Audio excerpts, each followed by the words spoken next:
Puji Tuhan, apa kabar? Luar biasa. Luar biasa ya, selalu luar biasa kalau di dalam Tuhan. Ya, amin, puji Tuhan.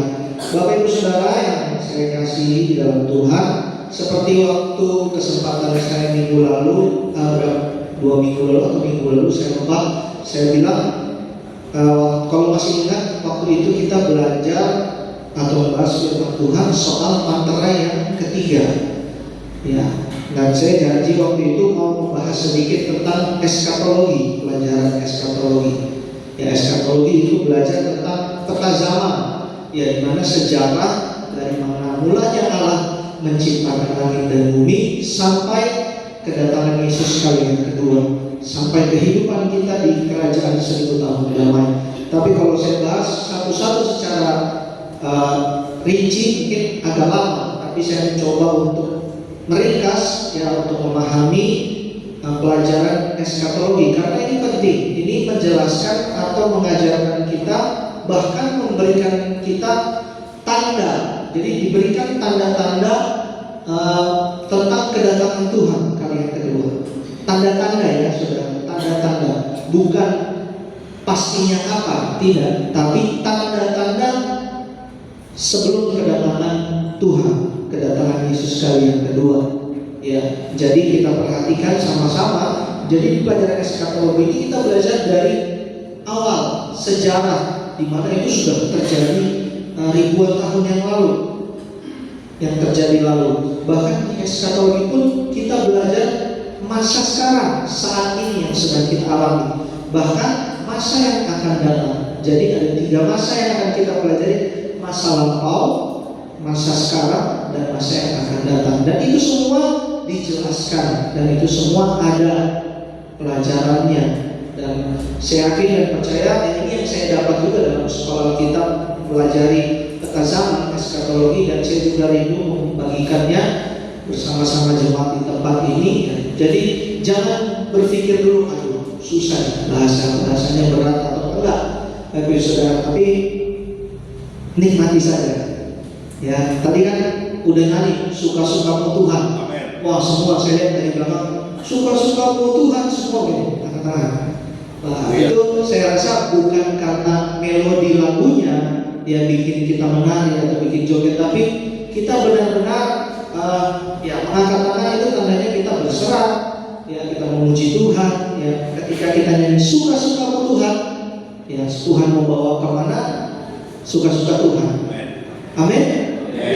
Kalau Tuhan bawa ke padang gurun, amin. Amin. Nah, sedikit ya. Amin. Amin. Harus amin, Bapak Ibu Saudara, karena Yesus saja dibawa ke padang gurun. Bangsa Israel mau ke tanah perjanjian harus lewat padang gurun.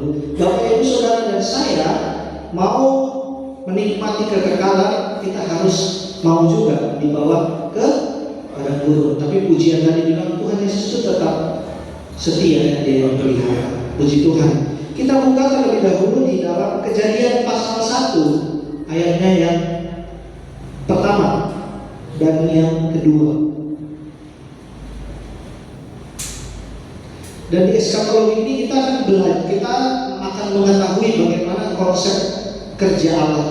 Konsep kerja Allah itu dari kebenaran menuju kebenaran sampai kekekalan. Berbeda dengan konsepnya iblis atau setan. Ya, mereka selalu mengajarkan konsep kepalsuan demi kepalsuan dan akhirnya kebinasaan. Ya, ini yang kita harus ingat. Ya, dan yang pertama kita baca, perhatikan Bapak Ibu Saudara, ayat yang pertama Kejadian 1 ayat 1. Pada mulanya Allah menciptakan langit dan bumi. Sampai situ dulu. Kita tahu Allah yang kita sembah adalah Allah yang sempurna. Ya, Dia sempurna, tidak bercacat. Dia Allah yang sempurna. Sebab itu di ayat yang pertama, pada mulanya Allah menciptakan langit dan bumi. Allah menciptakan langit dan bumi ini sempurna, Bapak Ibu Saudara. Tapi kalau Bapak Ibu Saudara lihat di ayat yang kedua, perhatikan di ayat yang kedua. Bumi belum berbentuk dan kosong, gelap gulita menutupi samudra raya, dan roh Allah melayang-layang di atas permukaan air. Ini sering menjadi bahan pertanyaan kalau di sekolah kita. Kenapa pada mulanya Allah menciptakan langit dan bumi itu sempurna, kemudian di ayat yang kedua, kenapa langit dan bumi itu gelap, kosong, tidak berbentuk? Katanya Allah menciptakan langit dan bumi sempurna. Dan akhirnya disinilah jawabannya. Saya baru mengetahui di sekolah kita dipelajari. Ternyata Bapak Ibu Saudara, ada satu peristiwa yang mungkin kita jarang dengar, tapi itu dibahas dalam firman Tuhan. Bapak Ibu Saudara ingat bagaimana kejatuhan malaikat di dalam Yesaya pasal yang 14? Ya, malaikat Tuhan yang jatuh, yang dibuang, dicampakkan ke bumi itu siapa? Lucifer. Ya, Lucifer. Setelah dia dijatuhkan ke dalam bumi, dicampakkan, dia menjadi Lucifer. Sebelum Lucifer, jadi Tuhan itu kan sempurna. Dia menciptakan segala sesuatu. Bahkan malaikat pun dia ciptakan. Ada 3 malaikat yang tercatat dalam Alkitab yang sering kita dengar. Yang pertama, Mikael, Gabriel, Luciel, yang dia akan jatuh ke bumi jadi Lucifer. Jadi Mikael, Gabriel, Luciel. Kenapa Tuhan menciptakan ini 3 malaikat? Tujuannya untuk mereka bisa menyembah Tuhan, menyembah Allah. Ada tugasnya masing-masing, Bapak Ibu Saudara. Mikael itu disebut sebagai malaikat panglima perang atau malaikat penjaga. Kalau Gabriel itu malaikat pembawa kabar berita kesukaan, ya, membawa kabar berita sukacita, Gabriel. Dan Luciel adalah malaikat musik. Ya, pernah dengar? Luciel itu Lucifer. Mungkin Bapak Ibu Saudara kenal Lucifer. Itu kenal dengan musik dulu, malaikat musik. Tapi yang harus kita ingat di sini bukannya badannya terbuat dari semua alat musik, tidak. Tapi di dalam tubuhnya setiap dia berjalan, setiap dia melakukan kegiatan yang keluar itu musik. Ya, pujian kepada Allah, penyembahan kepada Allah berbentuk musik. Dan di sini dari ketiga ini Bapak Ibu Saudara, akhirnya yang dicampakkan itu adalah Lucifer. Ya. Kenapa dikasih nama Gabriel, Mikael, Luciel? El itu adalah status dari Allah. El, Mikael, Gabriel, Luciel itu adalah status Allah atau status nama Allah. Ya, nama Allah. Nah, kenapa yang kita tahu kenapa Lucifer jadi Lucifer? Ya, jadi Lucifer ini saya katakan tadi malaikat musik, ya, malaikat musik. Dia merasa bahwa dia ini menonjol sebagai malaikat musik. Ya, nah kita lihat di gereja akhir zaman sekarang ini, pemain musik, pemimpin pujian, singers, ya, itu peran-peran pelayan Tuhan yang terlihat menonjol karena terlihat di depan, ya, menonjol. Dia ada rasa bahwa, wah, saya nih yang paling penting, saya yang paling penting, ingin menonjol, merasa paling penting. Dan Luciel ini diberi 2 gelar. Diberi 2 gelar oleh Tuhan, yaitu bintang timur dan putra fajar. Bintang timur dan putra fajar. Ya, sekali lagi, kenapa? Pertanyaannya, kenapa kok Luciel dicampakkan? Ya, kalau kita melihat di dalam Yesaya pasal yang ke-14, ini kenapa malaikat dicampakkan oleh Tuhan ke bumi.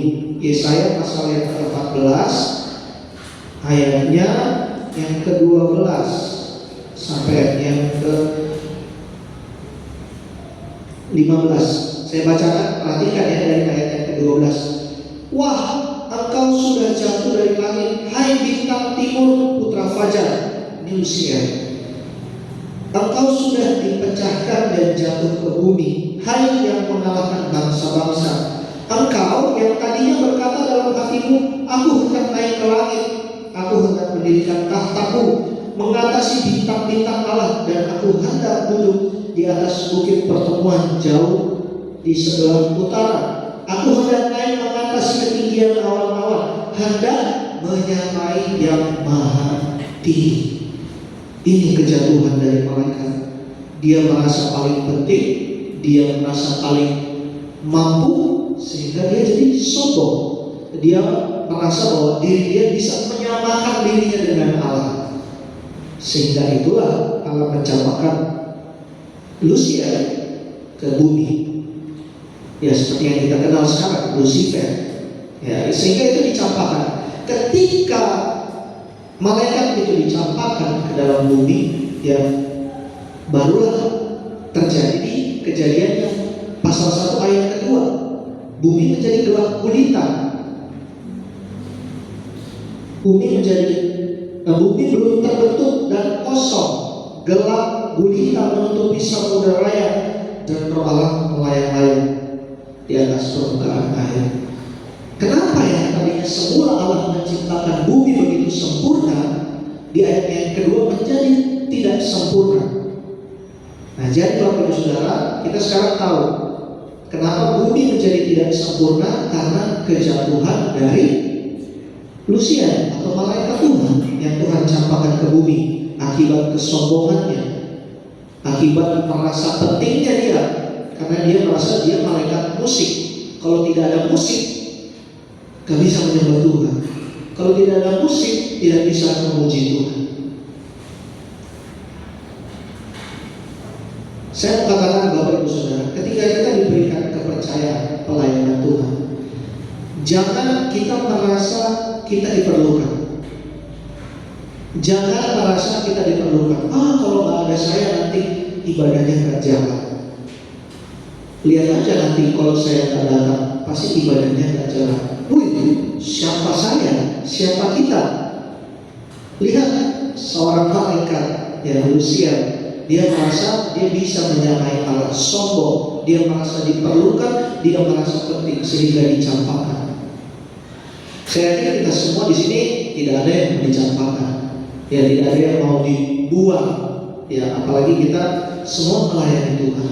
Tapi soal pelayanan Bapak Ibu Saudara, bukan hanya pelayanan yang di atas mimbar saja, yang bagian apapun, ya, pembawa koletan, penerima tamu, ya, soundman, jaga mixer, pemain musik, singer, semua kita yang mengambil bagian dalam pelayanan di tempat ini, di gereja Tuhan, itu semua sama.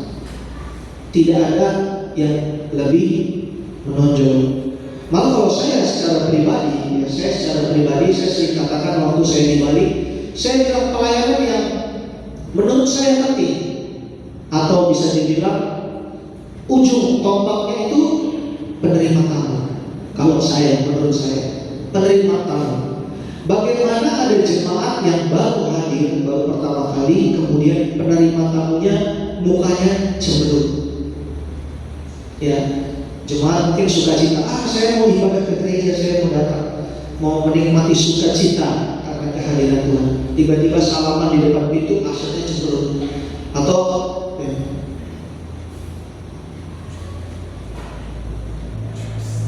hati sebagai jemaat yang baru datang, ya, apalagi dia baru pertama kali, pasti akan merasa tidak nyaman, sehingga bawaannya dari masuk aja udah kesel, ya. Jadi selama lagi puji-pujian, hatinya itu gak tenang karena ingat-ingat mukanya penerima tamu, ya, karena kesel, gitu. Makanya saya bilang penerima tamu itu juga penting. Awal untuk membuka hati, ya, ketika penerima tamu dengan sukacita, membawa kenyamanan, keramahan, sopan, otomatis jemaat yang datang pun masuk ke gereja dengan hati yang senang, hati yang nyaman, diterima, sehingga ketika dalam puji-pujian dia bisa dengan sukacita. Karena ibadah itu satu paket, Bapak Ibu Saudara, dari pelayan, ya, dari jemaat, dari pemain musik, dari pemberita firman. Semua itu kita, bahasa kerennya itu bersinergi. Ya, kalau ada satu saja yang tidak sama energinya, ya, pasti kita sendiri pun akan merasa, kok aneh, ya, kok dia aneh. Yang lain sukacita, tepuk tangan, menarik, kok gak ada ekspresi datang ke rumah Tuhan. pasti kita pun juga akan merasakan. Makanya sekali lagi saya katakan, di gereja tidak ada pelayanan yang lebih menonjol atau pelayanan yang lebih penting. Semua yang mengambil bagian pelayanan dalam rumah Tuhan, semua penting. Upahnya sama, ya nggak ada yang lebih besar. Upahnya semua sama. Dan itu sekali lagi. Jadi kita ingat, ya, ketika Tuhan menciptakan bumi, langit dan bumi sempurna, ya, kemudian menjadi tidak sempurna karena kejatuhan dari malaikat. Tapi Tuhan tidak tinggal diam, ya, dia merestorasi, dia memperbaiki kembali sehingga, ya, kita tahu di minggu penciptaan, ya, di hari pertama ciptakan terang, hari kedua cakrawala, hari ketiga udara tumbuhan, terus yang keempat benda penerang, yang kelima binatang udara laut, yang keenam binatang darat dan manusia, makhluk yang paling mulia, manusia ciptaan Tuhan. Dan di hari yang ketujuh Tuhan ciptakan apa? Tuhan ciptakan apa di hari ketujuh? Dia tidak menciptakan apa-apa, ya. Tuhan beristirahat, ya. Dia memberkati dari hari yang pertama sampai hari yang ke-6. Ya, kita melihat pekerjaan Tuhan. Ya, Tuhan tidak mau menciptakan bumi itu yang merusak. Dia menciptakan langit yang pada mulanya dia menciptakan langit dan bumi dengan sempurna. Ya, sekalipun bumi itu rusak karena kejatuhan malaikat, tapi dia merestorasi, dia memperbaiki sehingga yang pada mulanya sempurna, bumi pun akan tetap diciptakan dengan sempurna. Sehingga itu muncul minggu penciptaan, hari pertama sampai hari ke-6 Tuhan menciptakan, dan hari yang ke-7 dia beristirahat. Dikatakan firman Tuhan, dia tidak, ya, kalau dikatakan di ayatnya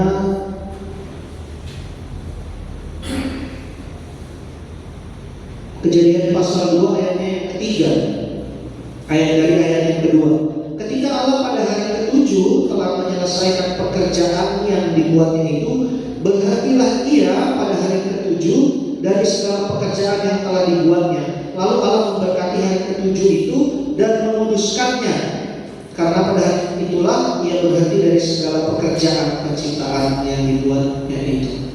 Tapi manusia lebih hebat, Bapak Ibu Saudara. Dari hari pertama sampai hari ke-7 kerja terus, tidak berhenti.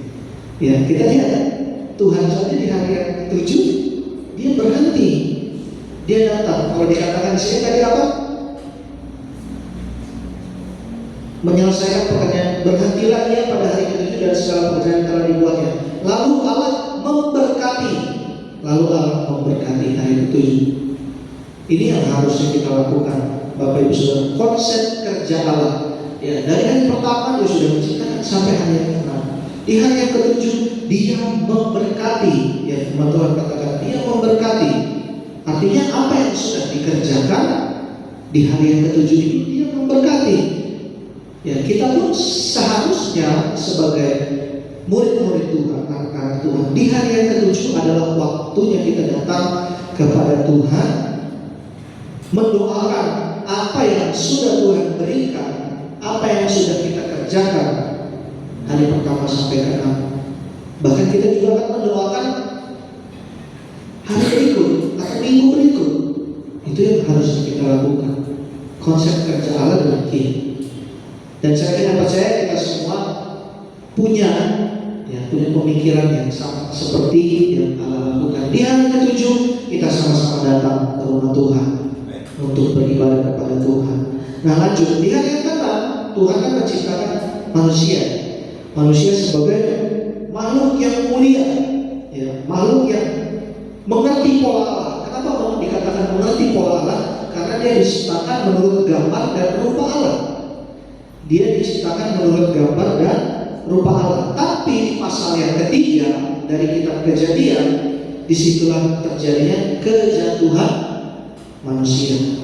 Manusia jatuh di Kejadian pasal yang ketiga.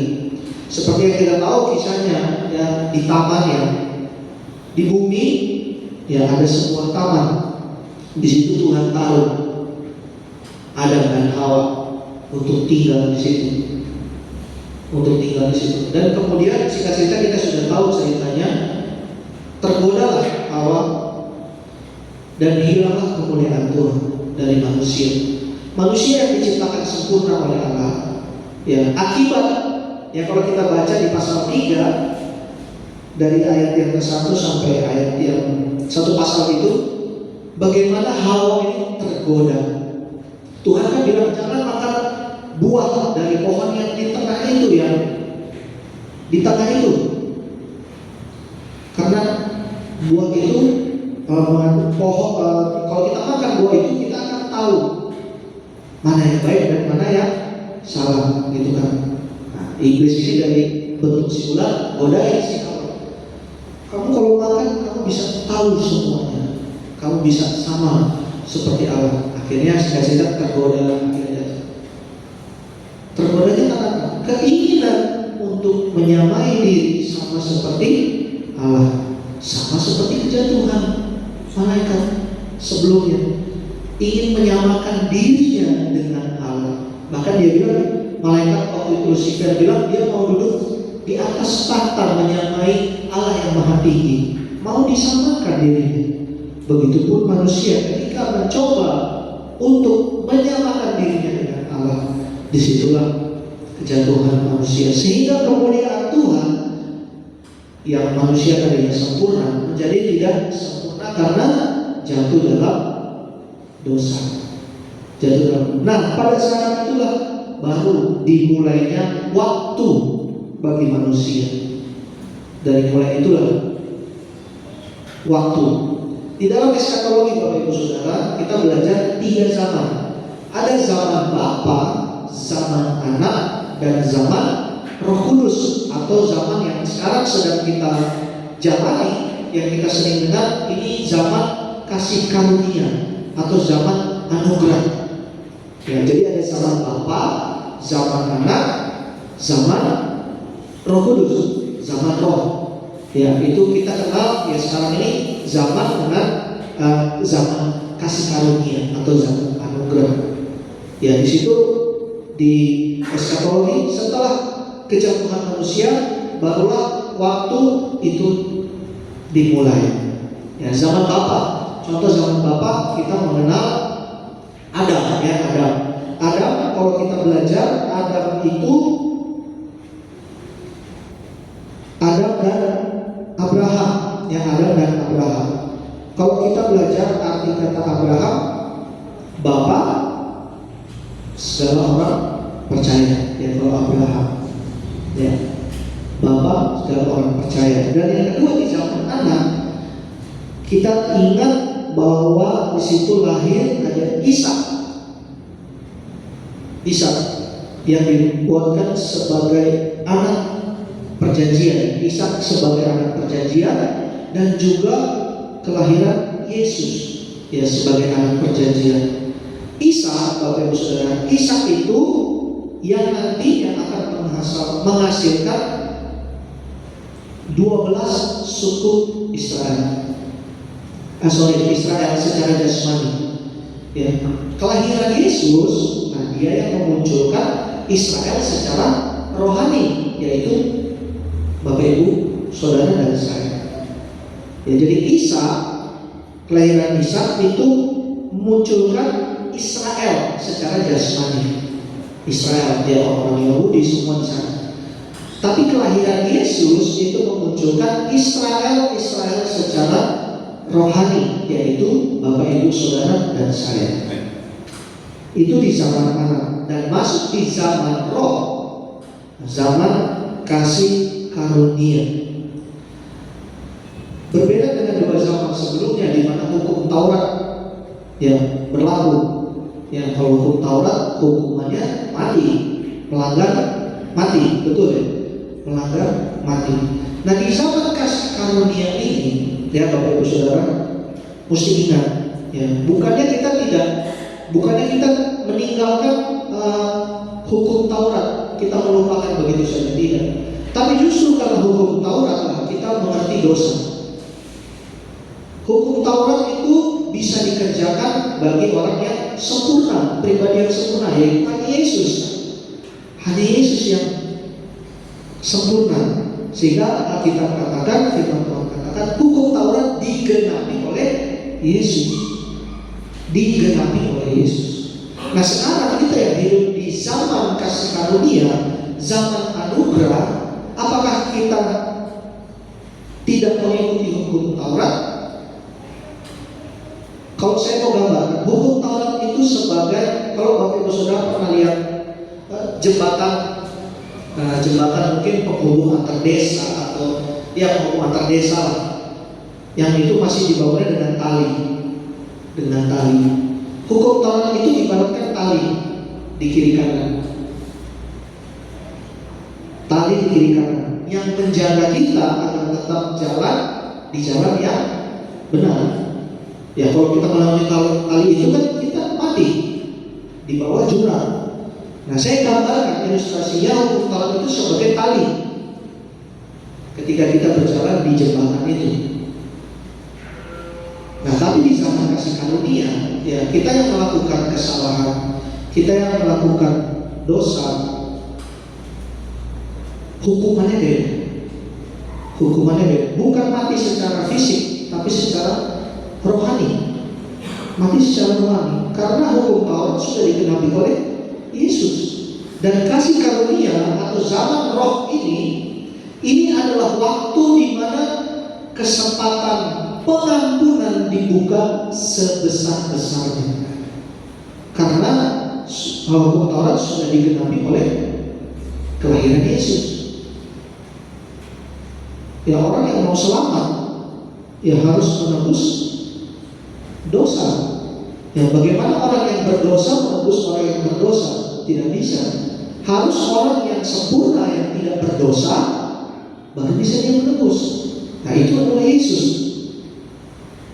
Kita tidak bisa menebus dengan darah kita sendiri kalau kita berdosa. Nah makanya di zaman roh atau di zaman kasih karunia atau zaman anugerah ini pengampunan, ya kasih karunia, pengampunan sebesar-besarnya dibuka. Sampai kapan? Ya nanti ada waktunya. Pengampunan dibuka sebesar-besarnya. Tapi kenyataannya ketika pengampunan dibuka sebesar-besarnya, justru dosa semakin besar dilakukan oleh manusia. Karena pikirnya, masih ada kesempatan. Nanti lagi masih bisa, nanti aja minggu depan ke gereja masih bisa, atau hari Kamis depan. Karena kita berpikir kesempatan atau waktu atau kasih karunia Tuhan itu masih ada waktunya.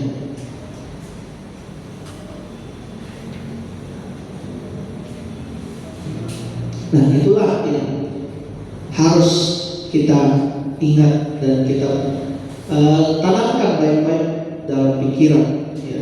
Zaman kasih karunia itu memang waktunya atau kesempatan yang Tuhan berikan bagi kita untuk bertobat, untuk menjadi pribadi yang lebih baik. Memang kita tidak akan ada satu manusia pun yang bisa sampai sempurna selagi dia hidup di bumi ini, kecuali Yesus. Tidak ada yang bisa. Makanya hukum Taurat digenapi oleh Yesus. Tapi firman Tuhan, ingat, kita harus ingat, firman Tuhan katakan berusahalah. Ya, kita disuruh berusaha supaya mencapai kesempurnaan. Kita disuruh berusaha mencapai kesempurnaan. Saya waktu beberapa hari lalu sempat saya tanya, ada lagu ya, kok liriknya diganti? Ya, Bapak Ibu pernah dengar lagu? Ujilah aku Tuhan, cobalah aku Tuhan. Liriknya itu, ya. Tapi waktu nyanyi diganti, inilah aku Tuhan, lihatlah aku Tuhan. Ya. Lirik itu dibuat, itu diambil dari firman Tuhan. dari Mazmur pasal 51. Itu doa dari Raja Daud. Doa dari Raja Daud. Kita tahu Daud adalah orang yang saleh dan dia yang berkenan kepada Tuhan. Kenapa dia sampai minta Tuhan uji aku dan cobalah aku, selidiki aku di dalam Mazmur itu? Karena dia mau berusaha menuju kepada hidup yang berkenan kepada Tuhan. Apalagi dia hamba Tuhan, apalagi dia pelayan Tuhan. Ya, perlunya dan pentingnya kita diuji oleh Tuhan supaya kita bisa melihat apakah pelayanan kita ini sungguh-sungguh kepada Tuhan, apakah petugas-petugas pelayan di gereja atau ibadah kita kepada Tuhan itu betul-betul sungguh-sungguh kepada Tuhan. Ya, kita nggak mau pada akhirnya kita terbiasa dengan keadaan yang biasa-biasa saja. Biasa itu katanya, wah nggak mau lah. Ya siapa sih yang mau manusia itu diuji? Nggak ada yang mau. Memang kita terima ujian itu, apalagi kalau ujian di sekolah ya mau nggak mau. Tapi kalau ujian hidup berat. Bapak Ibu Saudara, ya, mungkin Bapak Ibu Saudara lebih paham. Ya, kita semua punya ujian hidup masing-masing. Tapi saya mau katakan, ketika Tuhan izinkan ujian, ya, ujian pergumulan, permasalahan, itu untuk memperbaiki, dan itu untuk menggenapi firman Tuhan yang dikatakan berusahalah. Kapan kita berusaha? Ketika ujian itu datang, ketika masalah itu datang, sehingga ya mungkin waktunya tidak cukup, tapi kita akan menuju kepada gereja yang sempurna. Ya, amin ya, Bapak Ibu Saudara. Kita akan masuk dalam gereja yang sempurna. Gereja sempurna itu nanti tidak akan mengalami aniaya antikris. Ya, yang mengalami aniaya antikris itu adalah gereja yang tidak sempurna. Nah, jadi dimaksud kita berusaha menjadi sempurna, bukan kita menjadi sempurna sama seperti Yesus, tidak bercacat sama sekali. Kita mungkin bisa menjaga perkataan kita untuk tetap sopan. Kita mungkin bisa menjaga perilaku kita untuk tetap ramah. Tapi apakah kita bisa menjaga pikiran kita untuk tetap tidak melakukan hal-hal yang dosa? Ya, orang firman Tuhan bilang aja, kalau kamu tahu itu perbuatan baik tapi kamu gak lakukan, itu dosa. Sesusah itu Bapak Ibu Saudara. Ya, baru kita pikir mau ingini orang lain punya, dosa baru dipikiran. Jadi gak ada sama sekali manusia yang tidak berdosa. Kita semua berproses, sebab itu diuji untuk menuju kepada kesempurnaan. Saya percaya kita semua di sini pasti nggak ada yang mau mengalami aniaya di bawah pemerintahan antikris. Ya, dianiaya nggak ada yang mau. Orang kita lihat kabar beritanya gereja ditutup, ya pemiliknya hamba Tuhannya dianiaya, jemaatnya dianiaya, kita aja udah kasihan, udah takut sendiri. Kita berpikir, aduh gimana kalau kita yang alami itu belum apa-apa, belum nanti masa aniaya. Tapi saya yakin dan percaya, ya dengan kita belajar ini bukan buat kita menjadi takut. Ya, kita akan melihat nanti mungkin minggu depan kita akan melihat nanti tanda-tanda sebelum kedatangan Tuhan kali yang kedua. Nah, di situ baru jelas Bapak Ibu Saudara bisa tahu tanda-tandanya. Ada 7 materai di dalam kitab Wahyu. Nanti kita akan belajar minggu depan. Tanda-tandanya akan diperlihatkan dengan jelas. Ya, nasihatnya akan dibukakan sehingga kita akan mengerti. Tapi bukan supaya kita jadi takut, tidak. Tapi justru supaya kita semakin berjaga-jaga. Ya, semakin berjaga-jaga, semakin berusaha, semakin sungguh-sungguh. Ya, karena saya ingin percaya wajah-wajah Bapak Ibu Saudara semua di tempat ini wajah-wajah orang yang suka damai, ya, penuh sukacita. Haleluya. Amin. Amin. Pada tegang. Amin ya. damai sejahtera, kita mau sukacita. Sebab itu apa yang firman Tuhan katakan kita mesti ingat. Kita mesti ingat dan jangan cuma ingat di gereja ya, nanti keluar dari sini lupa. Tapi harus kita ingat-ingat terus dan harus kita lakukan. Ya memang kita tidak sempurna, tapi firman Tuhan katakan berusaha. Ya, kita berusaha. Ya itulah pentingnya komunitas, pentingnya kita di gereja, persekutuan. Ya makanya firman Tuhan bilang apa? Manusia itu nggak boleh seorang diri. Ya itu bukan cuma ayat-ayat soal pernikahan, enggak. Tapi itu tujuannya ini sebagai anak-anak Tuhan nggak bisa kita berjalan sendiri. Selain kita perlu Tuhan, kita juga perlu orang-orang di sekitar kita yang mendukung, yang menopang dalam pelayanan, dalam persekutuan, dimanapun harus ada orang-orang yang menopang. Ya sehingga kalau yang satu jatuh, yang satu bisa menopang, yang satu lemah, yang satu bisa menguatkan. Ya, jadi puji Tuhan, firman Tuhan sore menjelang malam hari ini jadi pelajaran buat kita. Dan kalau ada kesempatan minggu depan nanti saya lanjutkan lagi, ya kita sama-sama semakin mengerti dan memahami firman Tuhan. Puji Tuhan, singers dan lain belum masuk ke depan dengan pujian sebelum kita berdoa firman Tuhan.